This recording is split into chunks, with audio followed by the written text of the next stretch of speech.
আপনারা জানেন যে বিগত 22শে আগস্ট কমন সার্ভিস সেন্টার যা কেন্দ্র সরকারের প্রকল্প, তাকে রাজ্যে যেভাবে মাননীয় মুখ্যমন্ত্রী ভোট পলিটিক্সের জন্য তাকে যেভাবে বন্ধ করে দেওয়ার চেষ্টা করেছেন, তার বিরুদ্ধে আমরা একটি পাবলিক ইন্টারেস্ট লিটিগেশন বা পিআইএল করেছিলাম। তার জন্য আজকে রাজ্য সরকার এর আগে যে এফিডেভিট দিয়েছে তার বিরুদ্ধে আমাদের যে বক্তব্য, সেই বক্তব্য আজকে আমরা মহামান্য কোর্টের সামনে, মহামান্য আদালতের সামনে তা জমা করি। রাজ্য সরকার হলফনামা দিয়েছে যে রাজ্য সরকার নাকি কেন্দ্র সরকারের প্রকল্প চালাতে বাধ্য। প্রথমত এই যে বক্তব্য বা হলফনামা রাজ্য সরকারের, এই হলফনামা ভারতবর্ষের সংবিধানের ফেডারেল স্ট্রাকচারের পরিপন্থী। ফেডারেল স্ট্রাকচারের অনুসারে কেন্দ্র সরকারের কোনো প্রকল্প রাজ্য সরকার চালাবে, এটাই ফেডারেল স্ট্রাকচারের জন্য অভিপ্রেত। কিন্তু অদ্ভুতভাবে রাজ্য সরকার বলে দিয়েছে যে না, কেন্দ্র সরকারের কোনো প্রকল্প চালাতে নাকি তারা বাধ্য নয়। দ্বিতীয়, কেন্দ্র সরকারের এই যে সিএসসি, এর বিরুদ্ধে রাজ্য সরকার তার হলফনামায় বলেছেন যে সিএসসিতে নাকি টাকা দিতে হয় লোক। দেখুন, কেন্দ্র সরকারের চিন্তাভাবনা রাজ্য সরকারের চিন্তাভাবনার থেকে অনেক বেশি এগিয়ে।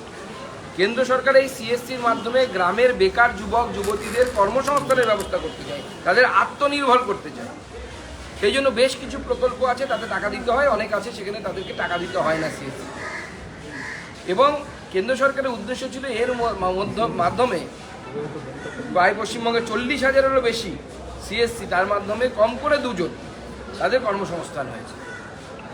উল্টো দিকে রাজ্য সরকার যে বিএসকে চালায়, সেইখানে যারা কাজ করেন তাদেরকে 15,000 টাকা করে রাজ্য সরকার সাম্মানিক দেয়।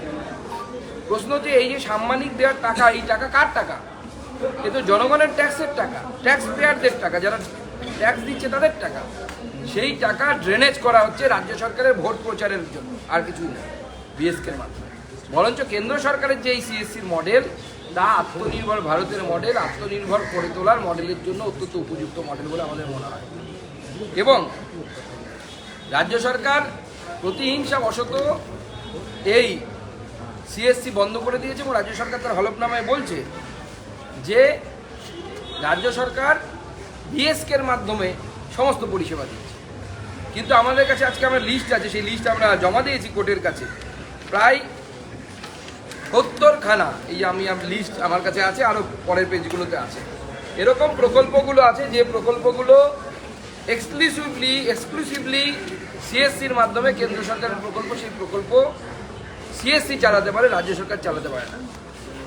তার ফলে এই সিএসসি বন্ধ করে দেওয়ার ফলে বর্তমানে পশ্চিমবঙ্গের মানুষ কেন্দ্র সরকারের এই 70-এরও বেশি 70 নাম্বার অফ প্রজেক্ট তার হাত থেকে, কিন্তু তার কাছ থেকে বাংলার মানুষ বঞ্চিত হচ্ছে। এবং এর জন্য দায়ী হচ্ছে সরকার। এবং শুধুমাত্র এটা করা হয়েছে 19 সালের নির্বাচনে মমতা বন্দ্যোপাধ্যায় যখন প্রথম সেটব্যাক পায় সরকার, যে বিজেপি 18খানা সিট জেতে লোকসভাতে, তারপর তিনি তার আমলাদের দ্বারা এবং তার যে বিভিন্ন এজেন্সি আছে, আপনারা নাম জানেন তাদের, পিকের এজেন্সি, আইপ্যাকের দ্বারা তাদের কাছে, মমতা বন্দ্যোপাধ্যায়ের কাছে রিপোর্ট দেওয়া হয় যে সিএসসি চললে পরে কেন্দ্র সরকারের প্রকল্প মানুষ জেনে যাচ্ছে যে এই টাকা কেন্দ্র সরকার দিচ্ছে, সেটা বন্ধ করতে হবে। এবং সেই রিপোর্টের উপর ভিত্তি করে মমতা বন্দ্যোপাধ্যায় শুধুমাত্র রাজনৈতিক প্রতিহিংসার জন্য বাংলার এতগুলো ছেলের পেটে লাথি মেরেছেন, সিএসসি বন্ধ করে দিয়েছেন। শুধু তাই নয়, বাংলার সাধারণ মানুষ কেন্দ্রীয় সরকারের প্রকল্পের, অনেক প্রকল্পের সহযোগিতা বা সুবিধা পাচ্ছেন। সুকান্তদা, আজকে আপনি একটি টুইট করেছেন কলকাতার মেয়র ফিরহাদ হাকিমের কিছু বক্তব্য, এবং সেই বক্তব্যটা নিয়ে বিতর্কের সৃষ্টি হয়েছে, চাপানোতর চলছে, এটা নিয়ে কি বলবেন? না, সেখানে তো ফিরহাদ হাকিম সাহেব তো পরিষ্কার করে বলেই দিয়েছেন যে ওনার উদ্দেশ্য কী, বিধেয় কী। সেই উদ্দেশ্য 50% বাংলার মানুষ নাকি উর্দু ভাষায় কথা বলে। এই যদি তৃণমূল কংগ্রেসের কোনো একজন উচ্চস্তরীয় নেতৃত্বের যদি মানসিকতা হয়, তারপরেও যদি বাঙালিরা তৃণমূল কংগ্রেস করে, কোন লজ্জা শরম আছে বলে আমার তো মনে হয় না। বাংলা বাঙালিদের, তাতে সবাই থাকতে পারে, কোনো অসুবিধা নেই, অন্যরাও থাকবে, কিন্তু প্রিডমিনেন্টলি বাংলা বাঙালি, বাংলার সংস্কৃতি বাঙালিরা তৈরি করেছে, তার সাথে অন্যান্য সংস্কৃতির মেলবন্ধন হয়েছে। কিন্তু যেভাবে ফিরহাদ হাকিম সাহেব গয়া থেকে উড়ে এসে জুড়ে বসে এখানে তার সাম্রাজ্য বিস্তার করতে চাইছেন এবং তিনি স্বপ্ন দেখছেন যে দখল করে নেবে, অত সহজে বাংলা দখল করতে দেব না। 5,000 চাকরি বাতিল নিয়ে হলফনামা দিতে এসএসসি গড়িমসি করছে, তারা কিছু লুকোনোর চেষ্টা করছে, যেটা লজ্জা। বিচারপতি দেবাংশু বসাকের এই মন্তব্য। ভৎসনার মুখে ভৎসনা করেছেন, বলেছেন যে কি লুকানোর চেষ্টা করছেন। দেখুন, লুকানোর তো চেষ্টা করতেই হবে, কারণ এর মধ্যেই যে পরিমাণ দুর্নীতি হয়েছে, এই 5,000 অ্যাপয়েন্টমেন্ট নিয়ে হলফনামা দিতে এত গড়িমসি, তার কারণ তো বোঝা যাচ্ছে। শাক দিয়ে মাছ ঢাকার চেষ্টা হচ্ছে, তো শাক দিয়ে তো আর মাছ ঢাকা যাবে না। সবাই বুঝে গেছে যে এই সরকারের আমলে যে রিক্রুটমেন্টগুলো হয়েছে, এরা পয়সা নিয়ে করেছে, চুরি করে করেছে, এবং এই চুরি আদালতের সামনে পরিষ্কার হয়ে গেছে, এবং এই চোরেরা জেলে যাবে। অপেক্ষা করুন, বেশ কিছু চোর গেছে, এর মাথা চোরেরা, বড় বড় চোরেরা আর কি, যারা শিখিয়েছিল এই চুরির বুদ্ধি, তারাও জেলে যাবে। শিক্ষক নিয়োগের ক্ষেত্রে 10% সংরক্ষণ করার নির্দেশ দিয়েছেন বিচারপতি মৌসুমী ভট্টাচার্য। এর আগে পার্শ্ব শিক্ষকদের সংরক্ষণ ছিল না, এবার পার্শ্ব শিক্ষকদেরও সংরক্ষণের নির্দেশ দিল কলকাতা হাইকোর্ট। দেখুন, আমার মনে হয় পার্শ্ব শিক্ষকদের এর ফলে তাদের উপকার হবে এবং তাদের লাভ হবে। বহু পার্শ্ব শিক্ষক আছেন যাদের হয়তো তাদের এলিজিবিলিটি আছে, শুধু তাই নয়, তারা অনেকে যোগ্য, তারা কোনো কারণে হয়তো সেই পরীক্ষায় সুযোগ পায়নি, এর ফলে তাদের কর্মসংস্থান হবে। ধূপগুড়িতে আক্রান্ত বিজেপি কর্মী আক্রান্ত চিকিৎসাধীন হাসপাতালে ভর্তি, ইতিমধ্যেই অভিযুক্ত 2 তৃণমূল কর্মী গ্রেপ্তার হয়নি এখনো, কি বলবেন? দেখুন, আমরাও খোঁজ নিচ্ছি, আমাদের জেলা সভাপতির সাথে আমাদের কথা হয়েছে, আমার কথা হয়েছে, এবং যেভাবে আমাদের কর্মীদের উপর বিভিন্ন জায়গায় আক্রমণ হচ্ছে, এবং সেই 21 সালের ভোটের পর থেকে শুরু হয়েছে। আপনারা নিশ্চয়ই দেখেছেন, গতকাল আমি আমার এক কর্মীর বাড়ি গেছি, আমি গিয়ে তাকে একটা তার যন্ত্র দিয়ে এসেছি, কিন্তু গিয়ে বাড়িতে দেখলাম, আপনারাও গিয়ে এখনও দেখতে পারেন, তার বাড়িঘর এখনও সেই ভাঙা আছে, বাড়ির ভেতরে আসবাবপত্র খাট সব আছে, কিন্তু দেয়াল ইনট্যাক্ট নেই, টিনের দেয়াল দা দিয়ে মেরে কেটে দেওয়া হয়েছে। এই তো গণতন্ত্র চলছে, এদের মুখে গণতন্ত্রের কথা ভারতবর্ষের মানুষ শুনবে? কেউ শুনবে না। গণতন্ত্রের নামে পশ্চিমবঙ্গে যে চলছে সেটা লজ্জা। ভারত বাংলাদেশ সীমান্ত দিয়ে চলছে গরু পাচার, অবাধে গরু পাচার চলছে বাংলাদেশ সীমান্তে, যার ফলে ক্ষতির সম্মুখীন হচ্ছেন সীমান্তের চাষিরা। বেশ কয়েক বছর বন্ধ ছিল, সম্প্রতি বাগদা থানার রানাঘাট এলাকা দিয়ে রাতের অন্ধকারে চাষের জমির উপর দিয়ে গরু। ভোট আসছে, এখন তো ফান্ড দরকার তৃণমূলের, গরু কয়লা ছাড়া তো ফান্ড কোথায় পাবে তৃণমূল? তো সেটাই চালানোর চেষ্টা করা হচ্ছে। আমরা বিএসএফকে জানাবো এবং কড়া ব্যবস্থা নেওয়ার জন্য বলবো। মুখ্যমন্ত্রী দিল্লি সফরে গেছেন, আজ সংসদীয় দলের বৈঠক, কাল রাজ্যের আর্থিক বঞ্চনার দাবি নিয়ে প্রধানমন্ত্রীর সঙ্গে দরবার করবেন, কি বলবেন?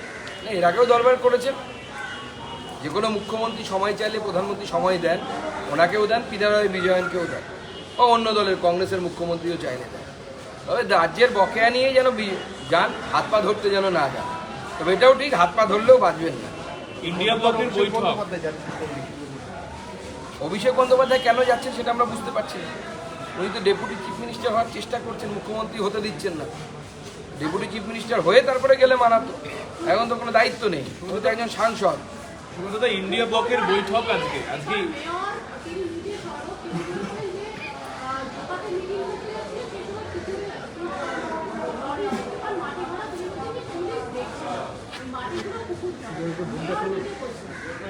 দেখুন, মেয়রের ঘুম অনেক দেরিতে ভেঙেছে। আপনারা যান কলকাতার ওয়ার্ডগুলোর ভেতরে, আপনারা 10 বছর আগের স্যাটেলাইট ছবি বের করুন আর বর্তমানে স্যাটেলাইট ছবি বের করুন, পরিষ্কার হয়ে যাবে চিত্র। সব জায়গায় জলাভূমি বন্ধ হয়েছে, শুধু কলকাতা নয়, আপনি কলকাতার বাইরে যান, যে কোনো জায়গায় দেখবেন জলাভূমি ভরাট করে সেখানে বিল্ডিং তৈরি হচ্ছে, আর তৃণমূল কংগ্রেসের নেতারা সেখান থেকে কাটমানি কামাচ্ছে। ইন্ডিয়া ব্লকের গুরুত্বপূর্ণ বৈঠক আজকে, ইন্ডিয়া ব্লকের আজকে গুরুত্বপূর্ণ বৈঠক সিট শেয়ারিং নিয়ে। বারবার যেটা তৃণমূল দাবি করছে যে meetings should be result oriented and with objective, স্টেটের বিচারে, এটা নিয়ে আপনাদের কি বক্তব্য? এই যে একটা, দেখুন, আমাদের ওনারা কি বৈঠক করবেন, কি সিট শেয়ারিং করবেন, এই বিষয়ে আমাদের কোনো মাথা ব্যথা নেই। আমি আগেও বলেছি, কেনিয়া টিম টসে জিতলো না হারলো ক্রিকেটে, তার খুব একটা গুরুত্বপূর্ণ হয়। কাকে ক্যাপ্টেন করবে, কে ব্যাট করবে, কোন অর্ডারে ব্যাট করবে, কোনো মানেই নেই। মমতা বন্দ্যোপাধ্যায়ের সাথে লালু প্রসাদ যাদবের দলের জোট হলে পরে না মমতা বন্দ্যোপাধ্যায়ের একটা ভোট এখানে পারবে, না লালু প্রসাদের একটা ভোট বিহারে পাবে।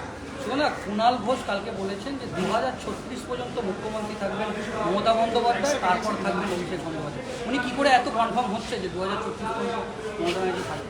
ব্যালেন্স করার জন্য বলছেন, এতদিন ভাইপোর হয়ে ব্যাটিং করছিলেন, বুঝতে পারছেন যে দিদি আবার শক্তিশালী হচ্ছে, তাই দিদির দিকে একটু ঝলে গেলেন, তো ব্যালেন্স করে দিয়ে কাজ দালালরা এরকম করে আর কি। তৃণমূলের লোকের হাতে তৃণমূল ও সব জায়গাতে খুনোখুনি হবে এখন, যত সময় এগিয়ে আসবে, পতনের সময় এগিয়ে আসছে, খুনোখুনি আরও বাড়বে, টাকার ভাগ নিয়ে মারামারি সব জায়গাতে চলছে। সেজন্য আমি বলি বাড়ির লোককে তৃণমূল করতে দেবে না, অন্তত পক্ষে জীবনটা বাঁচবে। আচ্ছা, আর এই লাস্ট প্রশ্ন, যে গীতা পাঠের যে কর্মসূচি হবে তাদের পক্ষ থেকে, সাধু সন্তদের পক্ষ থেকে মুখ্যমন্ত্রী মমতা বন্দ্যোপাধ্যায় থেকে সময় চাওয়া হয়েছিল, তাকে অলরেডি আমন্ত্রণ, কিন্তু নবান্নে তাদের কোনোভাবেই সময় দেওয়া হচ্ছে না যে তারা যে দেখা করছে। এবার এটা কমিটির ব্যাপার, তারা বুঝবে তারা কি করবে না করবে। তবে মাননীয় প্রধানমন্ত্রী আসবেন, আমাদের কাছে এই খবর আছে, এবং মাননীয় প্রধানমন্ত্রীর লক্ষাধিক মানুষ গীতা পাঠ করছে। লাস্ট যে কোনো একজন।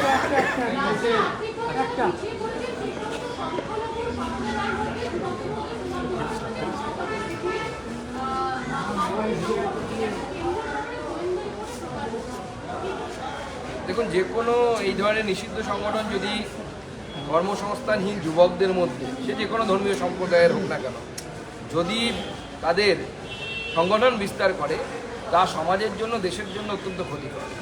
তো আমার মনে হয় রাজ্য সরকারকে সচেষ্ট হওয়া উচিত, এবং রাজ্যে যেভাবে কর্মসংস্থানহীনতা চলছে, মানুষ 2000 টাকার কন্ট্রাকচুয়াল কাজ করতে বাধ্য হচ্ছে, 2000, 3000 ছোটো ছোটো শহরগুলোতে গিয়ে দেখবেন, প্রান্তিক জেলাগুলোতে, এবং তার জন্য মারপিট করছে পর্যন্ত, যে কে তৃণমূলের হয়ে সেই পার্টিটা করলে পরে সকাল দুপুর পার্টি অফিসে বসে থাকলে পরে সেই জব পাওয়া যাবে কন্ট্রাকচুয়াল।